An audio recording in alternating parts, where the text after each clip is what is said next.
This is an iHeart podcast. Guaranteed human.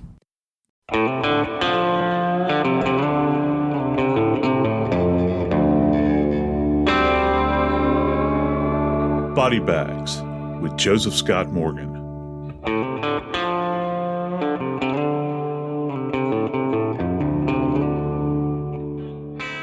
There are not too many things in this world that are more tragic than a motherless child. And it's really hard to fathom that for those of us that grew up with a mama. And it's hard, I think, for anyone that grew up with that level of normalcy in your world to appreciate what life might hold for these individuals moving forward that no longer have a loving mother, and then to compound that with the absence of a father. Whew. Wow. There's so much to learn in this world. There's so many things to experience, so many lessons to be taught. But we have a case that has been in the news now for several years that is finally, after all this time, moving forward. And the case is that of Jennifer Dulos. It's Jennifer Dulos and the tragedy that befell this vibrant mother of five, and not really knowing what the future of those children is. But in the immediate, we don't really know what the future is of the trials that we have at hand. I know this. I know that Fotis Dulos, her former husband, is no longer in the picture because he took his life. And they are no more. I'm Joseph Scott Morgan, and this is Body Bags.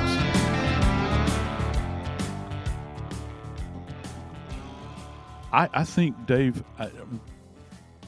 some of the great memories I have from childhood actually stem from nightmares. And the nightmares that I had after I shook myself awake as a small child, I used to always have a nightmare involving falling. And I even fell out of my bed as a young child and struck the floor and fractured my collarbone.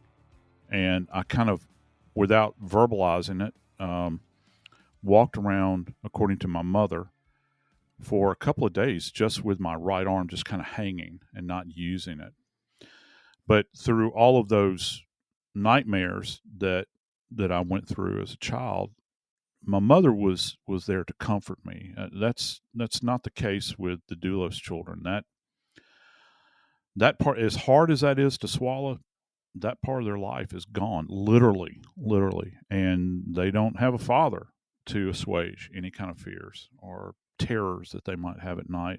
As a matter of fact, I think that when they look back in the rearview mirror, they're going to look back and they will see terror in their rearview mirror going back with this family. I don't know how any family recovers from this kind of trauma. You know, we've covered so many stories over the years that ended up in death that started with a marriage that fell apart due to cheating. And in the case of, the trial of Michelle Troconis, she was the other woman. But to back up to find out how we got here, you mentioned 5 children. Jennifer Dulos and Fotis Dulos were married. They had 5 children. To help along with this, they hired a nanny, Lauren Almeida. I'm mentioning her now because as we go through this from here on out, Lauren Almeida is the source of a lot of information that we get about the inner workings of the family dynamic. And Lauren Almeida, at 32 years old, has been with these children for 13 years pretty much. And she is, or 12 years, and she's still with them, Joe. As we talk about all of this, Lauren Almeida began as a babysitter for the Dulos children when she was in college, she and her sister were part-time nanny, babysitter / nanny. And when she got out of college, Jennifer Dulos asked her to remain on as the nanny, and she did. So when I think about the 5 children of Jennifer and Fotis Dulos, I think, thank God for Lauren Almeida, the nanny Yeah, who is I still don't with think them.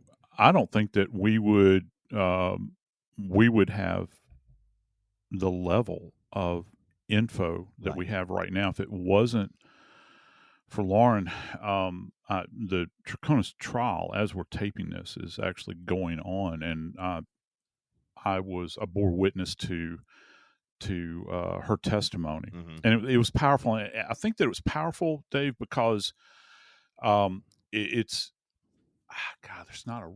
It sounds. I know this sounds horribly salacious, but to have her on the stand was kind of voyeuristic. I Mhm. think relative to the Dulos family Right. lives and kind of the inner workings, just the legit. I can't imagine. This is the thing that struck me: the logistics of moving 5 kids around Right. to all of their activities in school and all this stuff, and this became a point of contention because Fotis actually got rather belligerent and argumentative and threatening, according to Jennifer. Uh, and she was accused of making things more difficult than they should be because she had scheduled activities for the kids on Saturdays. Well, I got to tell you, that's what happens. I mean, kids Mhm. kids have soccer, they have Yeah. dance, I mean, you name it. And Right. certainly my family's been involved in all of it.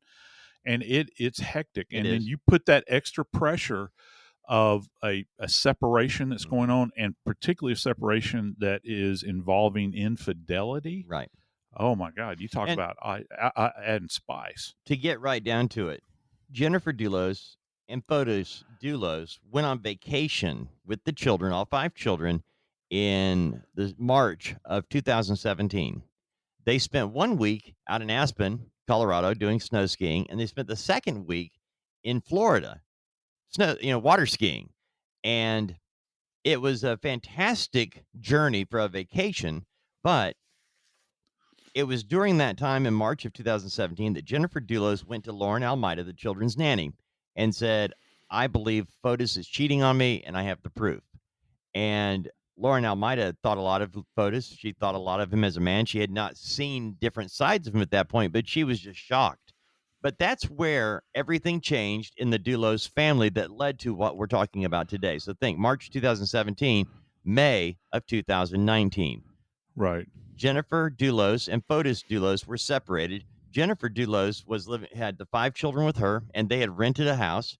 Fotis Dulos, the woman that Jennifer thought he was having an affair with, Michelle Troconis, actually was living with Fotis Dulos in May of 2019.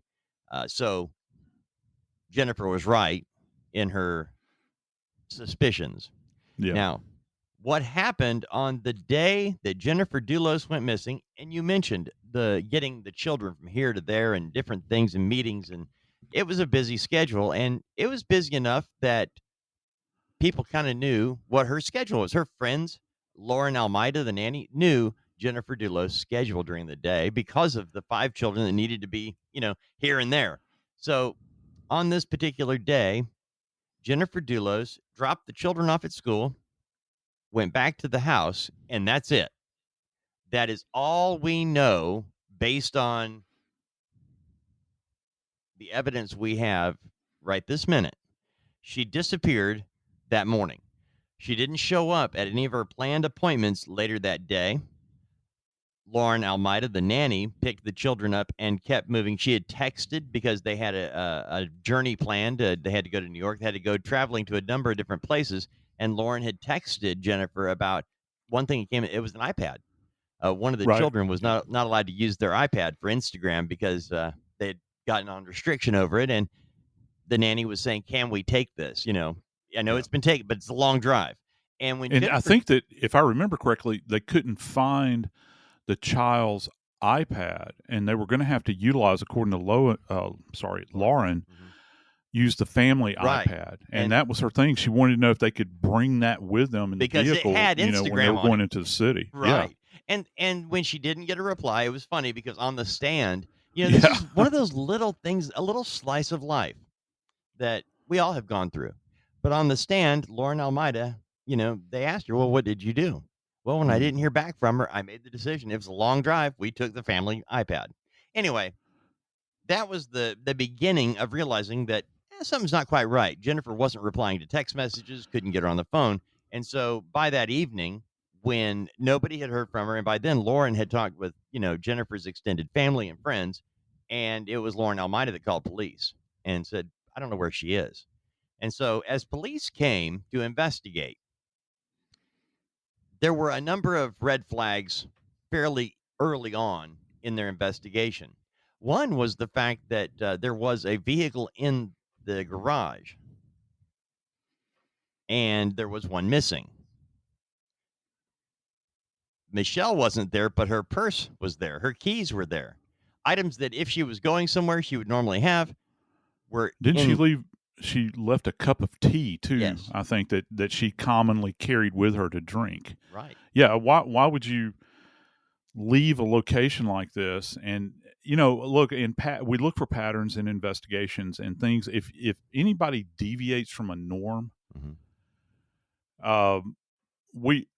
we are, I think, as investigators, we are cynical. We assume, because we're requested out at something like this, we assume that the worst has happened most of the time, and we start to dig into those spots. Right. It goes back to the old adage, where, and they didn't know at this time if this was a death or not, but when we work deaths as death investigators, we assume that every death is a homicide until proven otherwise. And so when you start to see, as an investigator, and look, Lauren would have truly had the insight into this. Look, she's saying she would have never left the house without these items, and why are they here? And she's not here, and this other vehicle is not here. I think it was her Suburban, right, that was actually missing, but the Land Rover, Range Rover, was there and parked in the garage.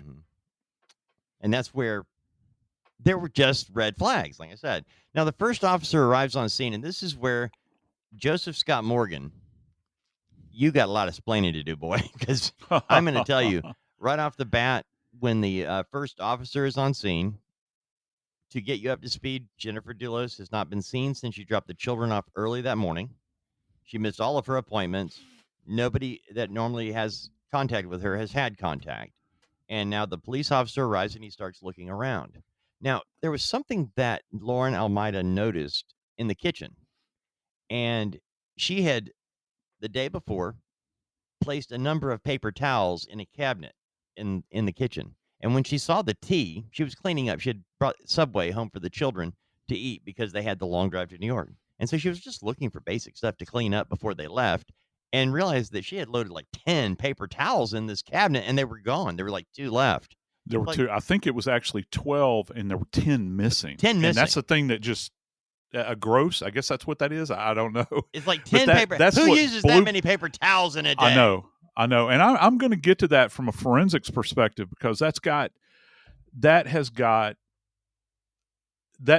big tell. When you begin to think about this person, Lauren, who has, like we've established, Dave, she's got this inside look at what's going on within this family dynamic, and down to, you mentioned those little slices of life, and the devil is in the details. The explanation is actually in the details, because within this environment, Lauren understood schedules. She understood logistics. She understood, this sounds like a military operation. She understood planning. She understood what it took for this family to live the life that they were living. She understood the stressors. And the one big thing that she understood is that Jennifer Dulos would never, ever abandon her children.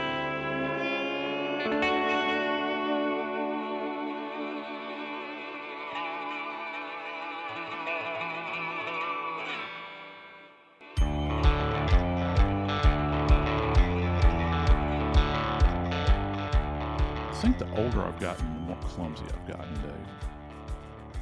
It seems like there is not a day that goes by in my life now that I don't spill something. And by the way, I meant to tell you this. My refrigerator here at home, I've got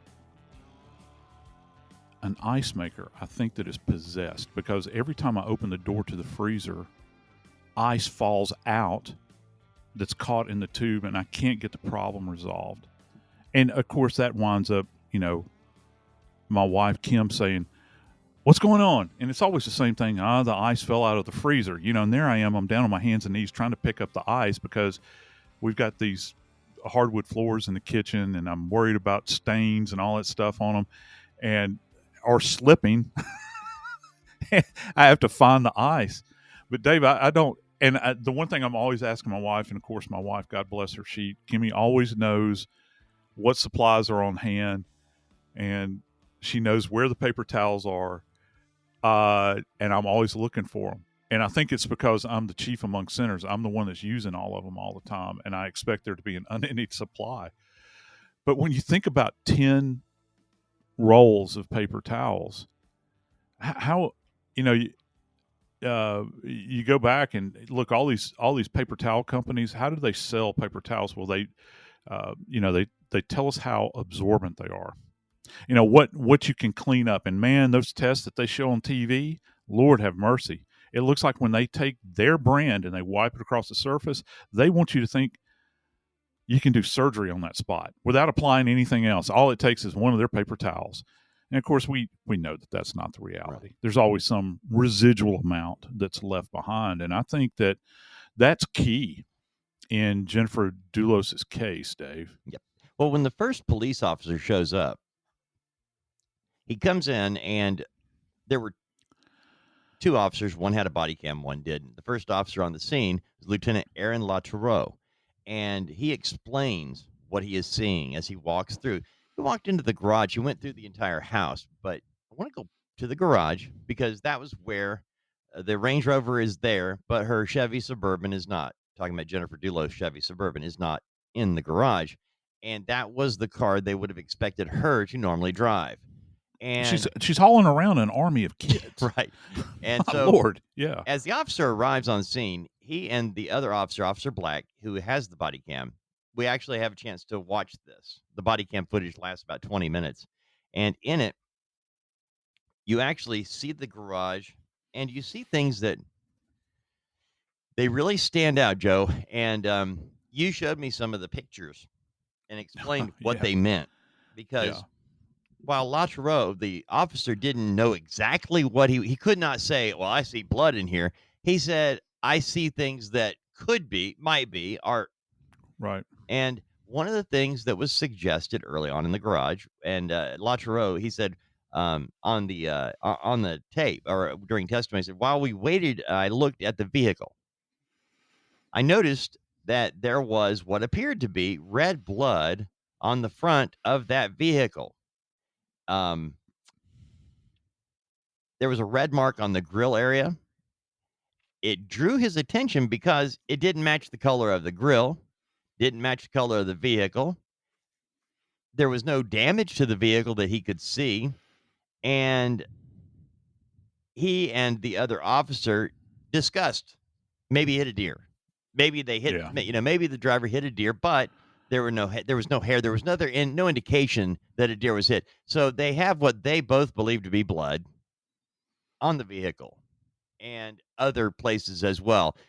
And you cannot say it. I don't know how this works. I mean, do you guys not have like a wink and a nod to one another when you're on scene? You know it's blood, but you can't say it's blood. You have to be vague about it. Say it. Yeah, I'm so glad you brought this up because I know a lot of people have questions about this. I have people that ask me this question all the time. We being investigators, we will couch in our reports prior to presumptive testing being conducted at a scene. We will say things like, let me see, how can I phrase it?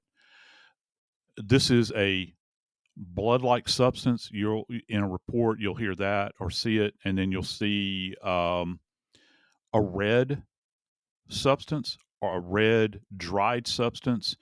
And you never want to paint yourself into a corner, because let me tell you how this happens. If there's not a presumptive test that takes place, and I'll explain that in just a second, and you're a police officer and you write in your report that that is blood, when they get you on the stand, if that's in your official report, the defense attorney is going to rip you to shreds, and this is the way the conversation is going to go. They say, Investigator Morgan, I noticed here that you said that you found blood staining the floor, or you found blood staining the side of the vehicle. I was wondering, are you a serologist? No, sir. Well, are you a trace evidence specialist? Uh, no, sir. Are you a physician? Yeah, you must be a physician. Tell us, where did you go to medical school? And you see what they're doing here.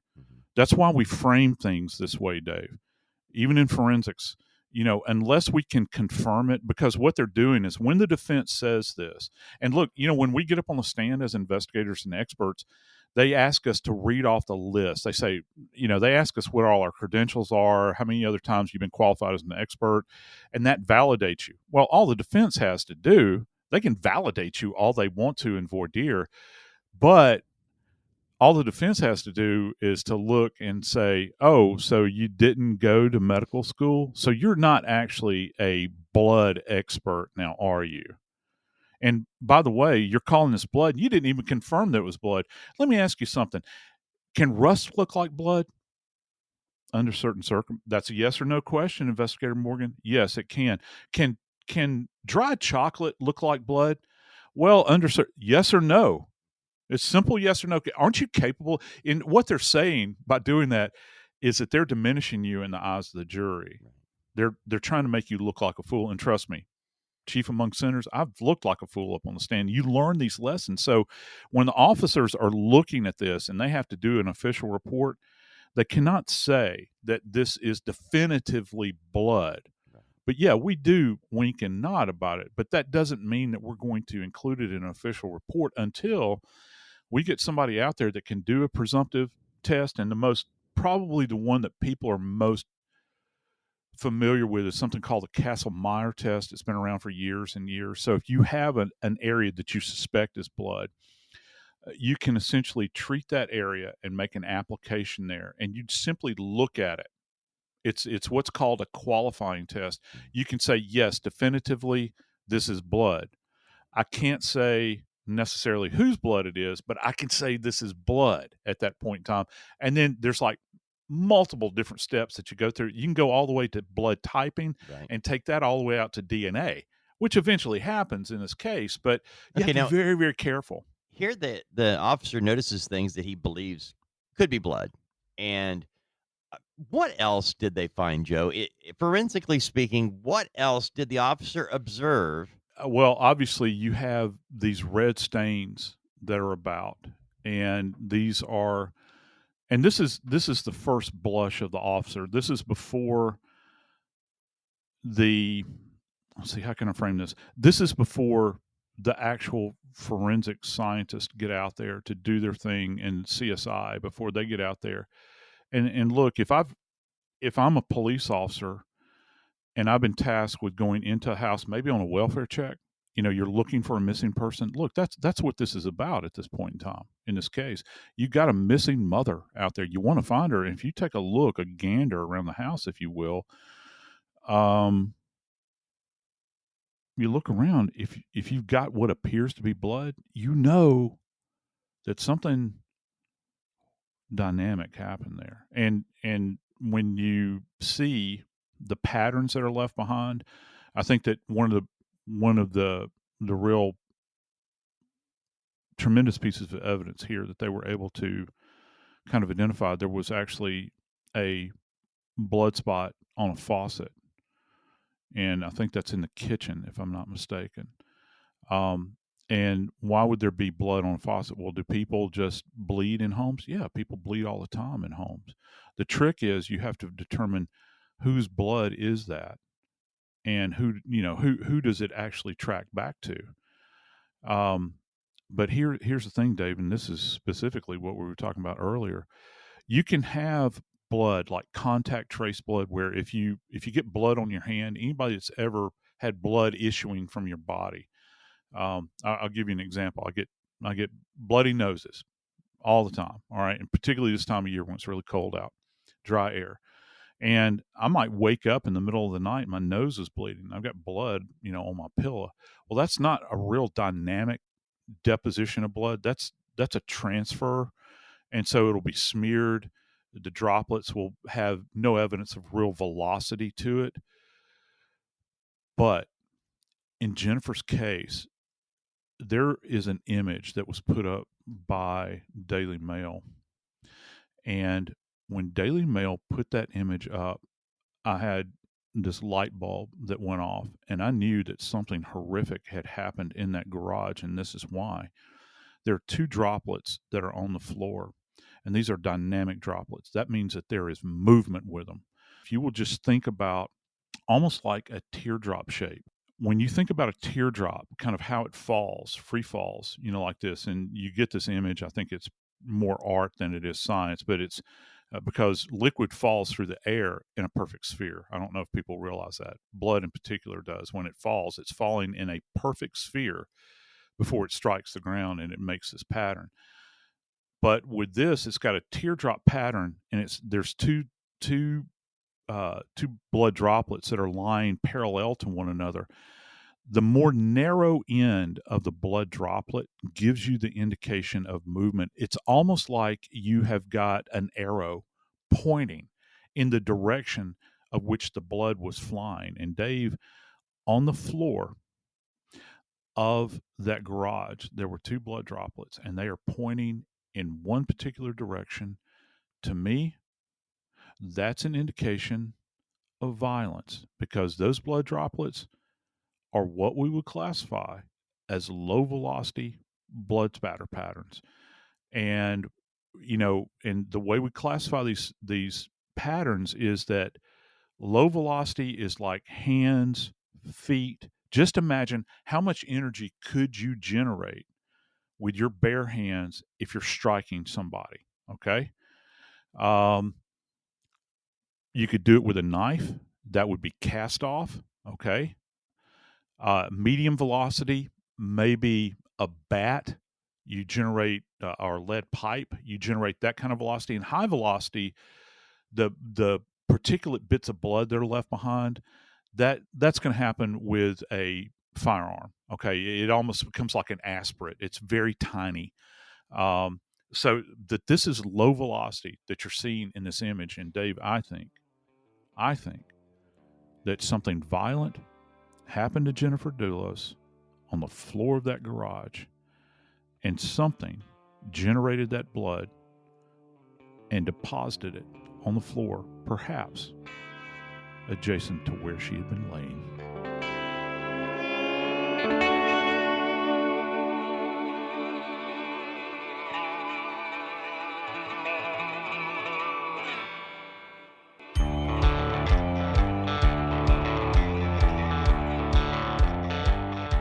If you figured that the human body holds, I don't know, and a lot of it's dependent upon the size, your size, and the age, development, male versus female, but roughly perhaps just under 2 gallons of blood. If you are traumatized and your heart continues to beat, you're going to have a huge amount of deposition on whatever surface you're lying upon or standing upon. Here's the thing: if you sustain a head strike, the head is probably the most vascular area. It is the most vascular area in the human body. That's why, if we popped in the mouth, we get a bloody lip, or our nose, it seems like it won't quit bleeding. And for anybody out there that's ever had blunt impact to your head, and you've, down here in the South, they, my granny would say, boy, you're going to bust your head wide open. And if you split your head open, you bleed profusely. It doesn't necessarily mean that it's a lethal trauma, but your head is so vascular. If you don't stem that bleeding, you're going to bleed all over the place. But in the case of what they found in the garage, Joe. Yeah. can you tell how long the blood has been there? Yeah, you can. And one of the fascinating things about blood is that when you first come upon it, if you have a wet sample out there, and particularly when you see a big pool of blood, one of the fascinating things that happens is this before the blood actually dries. You'll begin to see the blood and the serum separate from one another. And so you'll have on one side, blood is not a it is a multi-component substance. So, you've got a lot of ingredients that go into blood. You've got RBCs, red blood cells, you got white blood cells, you got plasma. And so, you've got all of these elements of blood, but the serum will actually separate off of the blood. So you'll have this kind of clear yellowish liquid on one side of a pool of blood, and then you'll have what looks like the RBCs have migrated to one side. You see that's generally with like a really big grouping, and that would take a couple of hours for that to actually begin to occur. But as the blood dries, it takes on a specific appearance depending upon how long it's been out. All right. Now, the reason we're talking about Jennifer Dulos' disappearance and the trial of Michelle Troconis, because they believe that they, being officials, believe that there was enough evidence to prove that Jennifer Dulos died, and that they believe that Fotis Dulos planned it all out, rode his bike to Jennifer Dulos' home, lied in wait in her garage, beat her to death at her home, and then loaded her body, either dead or dying, into her Suburban, drove the Suburban a couple of miles away near a lake, where he then transferred her body from the Suburban into a truck he borrowed without permission from a coworker, one of his employees, rather. And then threw the bike in the back of the truck. He'd put the bike that he rode to Jennifer Dulos' house, he put it in the Suburban with her body. He transfers her body and the bike, leaves the Suburban parked to abandoned. He then drives in the truck, the pickup truck, to wherever it is that he is going to dispose of Jennifer Dulos' body. And I have to say, we have not located her body at this point. And so police are utilizing, they're getting you information from the house, from the garage. The 10 rolls of unaccounted for paper towels. They also have been able to look at the seat in the truck that he borrowed without permission from an employee. And forensically speaking, Joe, I'm asking, can they being investigators, they're using everything from, the blood testing and all these different areas, but they're also, investigators have been able to track his movements, that of Fotis Dulos, using cameras all around town, security cameras and things like that. And that's why Michelle Troconis is on trial, because later in the day that that Jennifer Dulos goes missing, Fotis Dulos and Michelle Troconis are seen driving around town, dropping off bags of trash in public trash cans, receptacles. And as police were investigating, they went and found some of these trash bags and determined that they had Jennifer Dulos' DNA. I'm speed dialing this because that's what police say happened.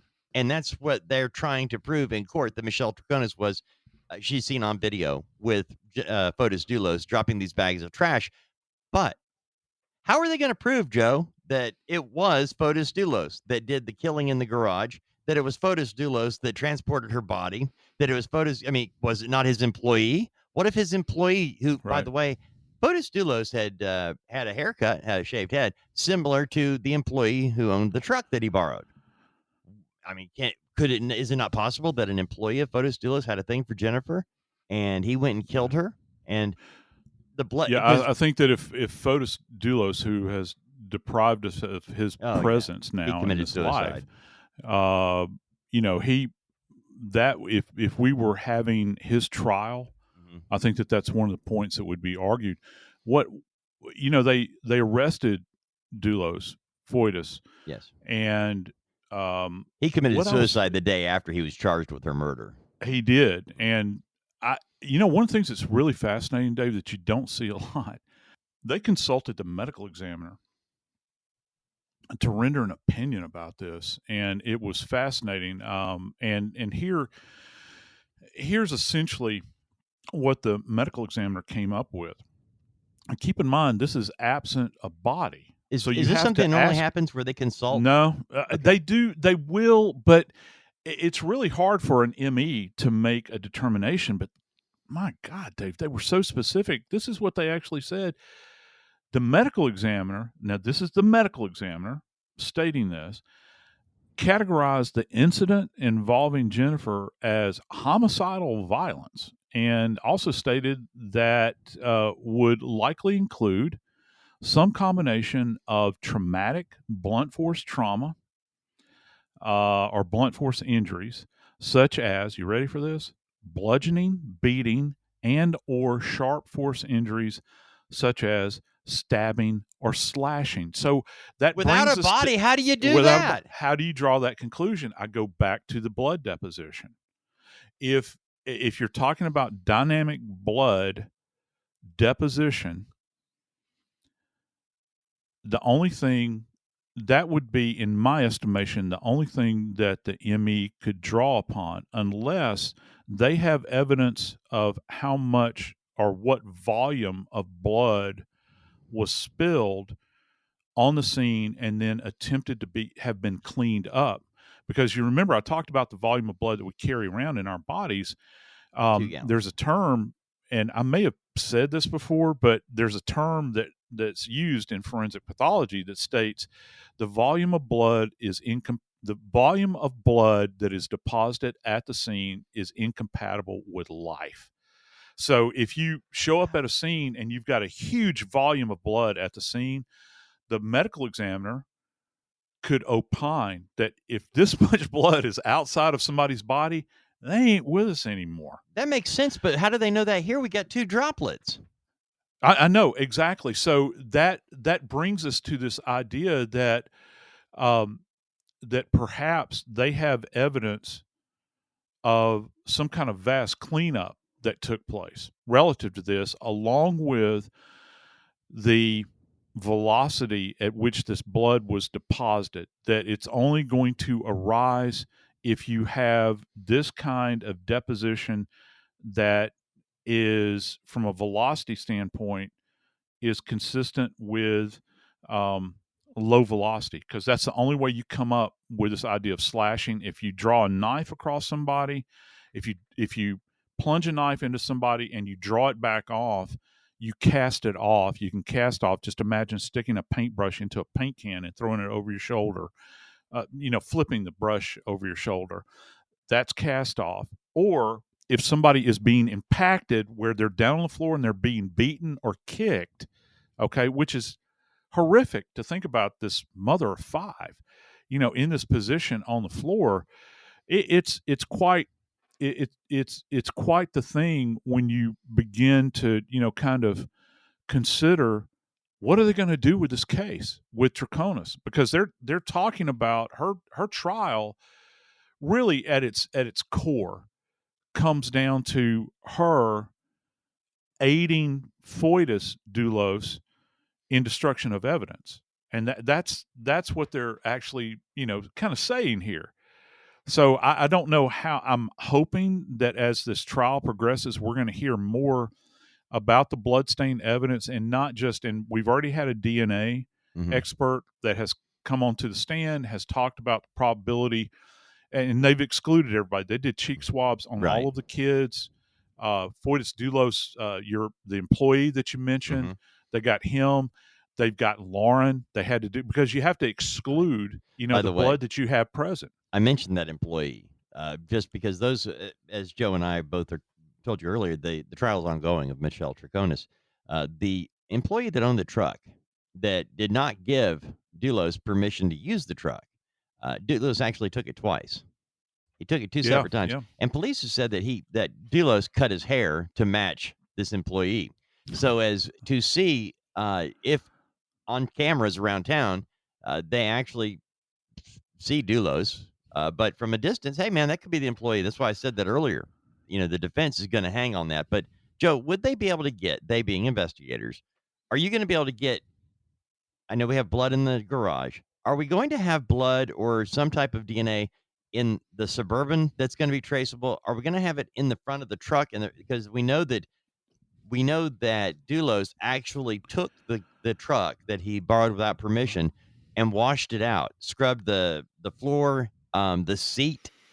Would DNA or would some type of genetic material from the victim here, Jennifer Dulos, rest in that passenger seat if he put her in there? Would they be able to find out? Well, they could. The most essential thing from a forensic standpoint is that you categorize that deposition. Was it something that was generated? If they come across DNA there, okay, what type of DNA sourcing are you referring to? Is it blood deposition, like from a blood droplet? Was it a sneeze? Right. Was it hair? Was it touch DNA where you've got partial strand that's left behind? Okay. I don't know, maybe Jennifer Dulos was prone to nosebleeds for all we know. We don't know, but you can, if it is her DNA that is there, you can specifically identify it to exclude all others, even her children, you can do that. So they'll be able to trace her from the time that allegedly, well, no, Dulos is dead, but the police saying that, he loaded her into the Suburban, they'd be able to find out where he laid her in the Suburban, right? They could, and a lot of that would have to go to if you take a body that is producing or has produced and is wet from blood. I have been on scenes before where bodies have been moved from their initial position, and you can actually see, you can at least project in your mind that this looks like this person may have been laying in a fetal position. There's a huge deposition up here in a smaller area that might be where the head rested. There's an absence of blood here, but down here there's more. And you can kind of visualize in your mind what position the body would, but it would have to be such a copious amount of blood in order to make a determination like that. And you have to look at also atypical. I understand your blood could be in the front seat of a vehicle, going back to my example of a nosebleed. Mm-hmm. Yeah, I've had a nosebleed driving down the road. Is it beyond the realm of possibility? I could have it on an armrest, even on the steering wheel, it's reactive. Sure. You touch it like that. But why, if it's, say for instance, if it's in the back of the truck, why would blood be there? Why would her blood be there, and why would it be this huge volume of it? How can you tell the volume of it? That's what I'm getting to. The volume. Yeah. How do you tell how much? You really can't. There's no way, and people have tried to do this before, because a lot of it is dependent upon how degraded the sample is, the surface that it's on. Because if you're talking about carpet, for instance, if you're on a carpeted surface, dude, there's no way to assess a volume of blood in carpet. I don't know, because it would leach through it would stain the actual carpeting, then the underlying, not the mat below it, but just where the carpet is woven through, then to the underneath mat, and then onto whatever subflooring there is beneath the carpet. So you couldn't assess it that way. And even with dried blood, let's say if it was on concrete or on hardwood, I don't think that you could arrive at a reasonable volume. The one way you could actually have a guess at it, and maybe this is what the ME was doing in this particular case, was to say, okay, they have got enough blood stains, or there's an indication that this blood was widespread. Given that, I can kind of get an idea that this was a lot of blood, and there's a high probability that it would in fact be incompatible with life. But we're at a distinct disadvantage here, Dave, because Fotis Dulos is dead. And, and for folks that are not that familiar with the case, we have to understand, he took his own life by carbon monoxide asphyxiation. He was found within a garage. and in the front seat of a vehicle, slumped over. And here's something that that the listeners might not know. He left a note, and it's not that you don't know that he left a note. It is, did you know that notes in suicides, and in the medical legal world, we investigate more suicides than we do homicides. They outpace homicides. So Didn't know generally that. two or 3 to 1. Yeah, What? yeah. And yeah, there are more suicides that occur than homicides. Would never have And guessed that. oh yeah, yeah, and Wow. um Do they all leave a note? no, that's what I was going to say. In my experience, I Mhm. can't speak to all of my colleagues all over the country. This is my little slice of the Mhm. pie. Joe Scott's, I'll own it. Yeah. It is the exception as opposed to the norm. And I've often, when I teach suicide investigation, I tell the investigators or students I'm teaching, I say, it would seem to me at least that with this idea of taking one's life, it's almost like you're standing over on a big rock ledge over a river, and you're either going to do it or you're not going to do it. And some people just take the jump and they have to build up the courage. And, I've had people that have gotten really drunk before they did it, that were high on drugs. Many of them will not write a note. But then again, I actually had a lady many years ago that had those, do you know those black and white composition notebooks that you can buy that are actually bound with a spine? Dave, she had 13 of those. 13 front and back page, and they were all a suicide note that had gone on and on and on and on and on. It would seem, she's just pouring her soul out in these things. And I read through the entire, through this entire collection. I did have that happen several times, but to have someone leave a note, many times it's like they've been, the psychiatrists refer to it as suicidal ideation. They will have this ideation, this thought of suicide, and finally they decide to act on it. But Dulos took the time to write the note, and I find this is really, really interesting. In the note, he actually talks about how, and this is paraphrasing, that Troconis had nothing to do with Jennifer's disappearance. But he's saying that he's not guilty of this. Right. And he's also saying that his lawyer friend, who, by the way, has apparently been caught up in this and is charged. He allegedly dug a grave, Dave, Yep. as part of this little confederacy that they're alleging took place. He says he had nothing to do with it, and that they are not to harass his family or his friends and all this stuff. And so by virtue of that bit of knowledge, you begin to think about this, and it's, okay, well, you're saying that Troconis had nothing to do with Jennifer's disappearance. How do you know? She's the other woman. For all I know, she's jealous. And we have her on video dropping trash that night that we know had some of her DNA, Jennifer's DNA, on these rags that had blood on them that were dumped in trash. Yep. Got video of that. Yeah, and he takes his life by carbon monoxide asphyxiation, which again is it happens. It's something that's common, or for over the years, particularly in urban areas where you have a garage. This happens. I've had people that have run pipes into cars.